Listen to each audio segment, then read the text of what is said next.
Well, honestly, at first there really were no signs. Nothing seemed different, and looking back, I think they were there, but we just missed them somehow. He just started to change in a lot of ways. His style, his friends, he became very distant. It was just really hard to get through to him. And I think, when we really knew something was wrong was when I was cleaning out his backpack, and I found a ripcord in there, and I just knew then that he was addicted to Beyblades.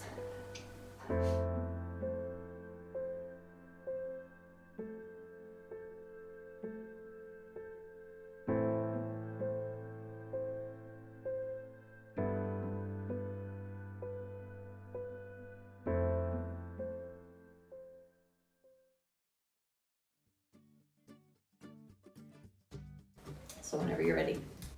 Introduce yourselves. Okay. Hi, so I'm Livy Monroe, and this is my husband, Jim Monroe. Hi. We've been married for 17 years, and we have one son. He's 12, and his name is Skylar, and he's just the perfect child. Or is he? Skylar Monroe is a victim of Beyblade addiction. Tens of kids are affected by Beyblades every year. Beyblades are a Japanese spinning top activated by a ripcord that makes a satisfying experience. Some might say too satisfying. Created in the 1990s and brought to the US in 2002, the plastic spinning top has plagued this country. 3, 2, 1. Yeah!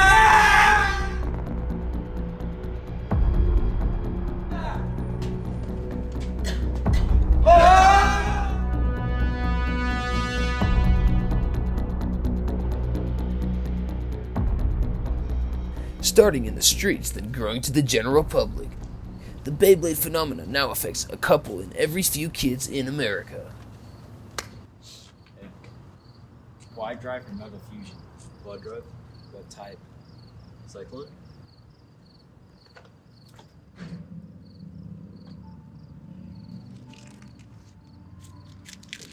Scrap.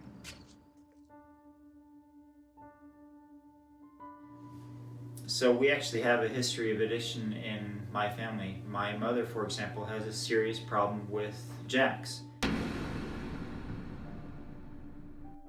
She can't put it down. During dinner time growing up, she was always bouncing that ball. During our wedding, she was playing with jacks. It was a serious problem. It's true. It is. Skylar's addiction got pretty bad. He would come home from school and he would have marks on his hands. He just couldn't stop. It was just spinning and spinning and spinning all of the time. All the time.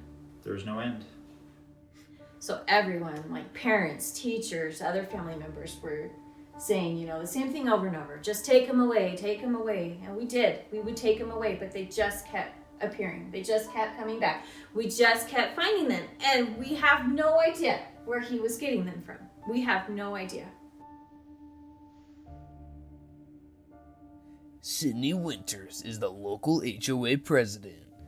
Her fellow HOA councilwomen would have you believe she's your standard, upstanding citizen. But is she all that she seems? Sydney Winters is the long-suspected head of organized Beyblade distribution. Everybody knows Sydney is just pushing Beyblades in our neighborhood, and honestly, there's nothing we can do about it, man. I got one of my first packs from one of her HOA ladies, and she's been hooking up with Wally Wright this whole time. I just, everybody knows it, the whole town knows it, but no one can speak up. It's crazy. Wally Wright is allegedly the best blade builder in the county. This is 60% ABS.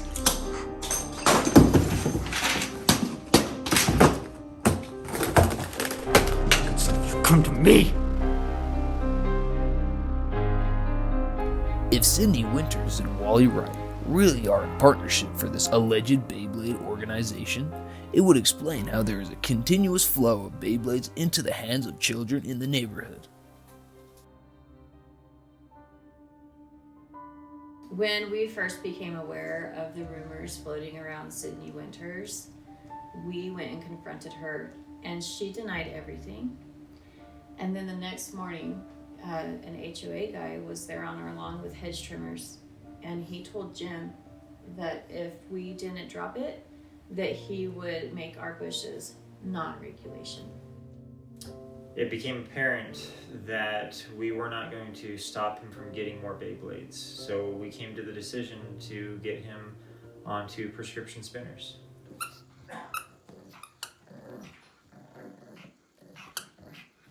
It was a really tough decision too, because we weren't sure if we were just feeding a new addiction.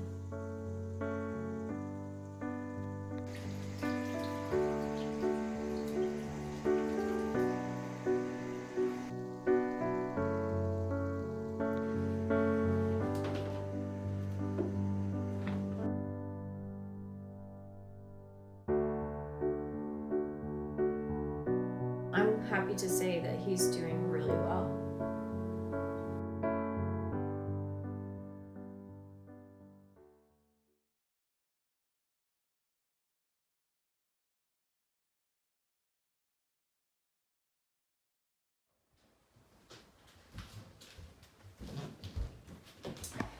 Have a seat. The school called. Do you happen to know why? No. Can you explain this? I was just holding on to it for my friends. We trusted you. Your mother and I trusted you. You've been lying to us this whole time. Do you think ripping makes you cool? No. You're done. But Dad. But nothing. In the Monroe's time of crisis, we had our crew ask advice from a former blader to help Skylar. Who better to help the Monroes than someone who's won the epic battle with Beyblades themselves? You know, there's only one way that you can get off Beyblades. We tried so hard, your mother and I. You wouldn't listen. You're going to rip every last one of these. Dad. There will be no complaining. Understood? Yes. The Monroes are trying a method known as immersion therapy. The goal is to overwhelm Skylar with a sheer amount of Beyblades, making him resent ripping rather than craving it. Take your pick.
You done? No.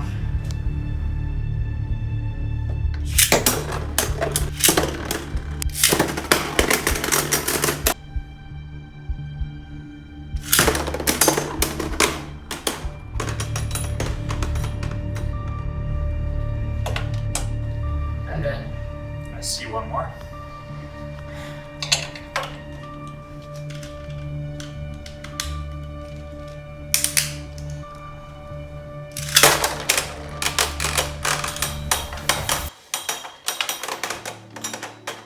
I'm done. Good job. Yay.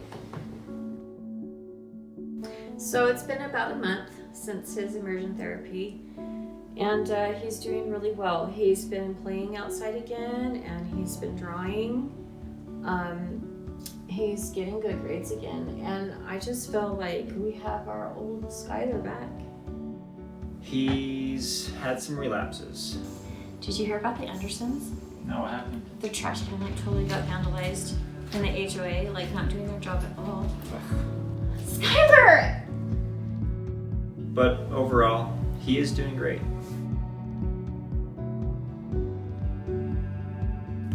A kid who once couldn't live a day without letting a Beyblade rip has now truly overcome that obstacle. Skylar went from a dysfunctional lifestyle back to the happy kid his parents longed for. Are you ready for this? I got this. All right. Today, Liv and Jim Monroe are sending Skylar off to get rid of his Beyblades.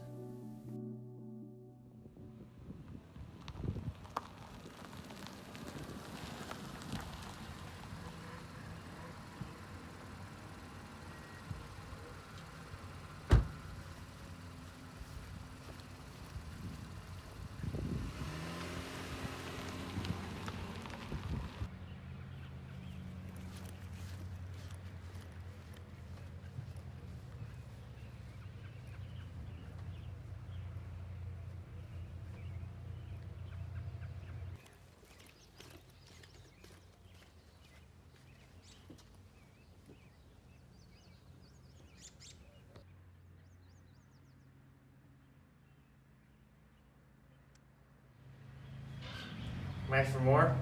Well, I thought you said you were out. I am. For real this time.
I just realized how stupid this is. It's so stupid.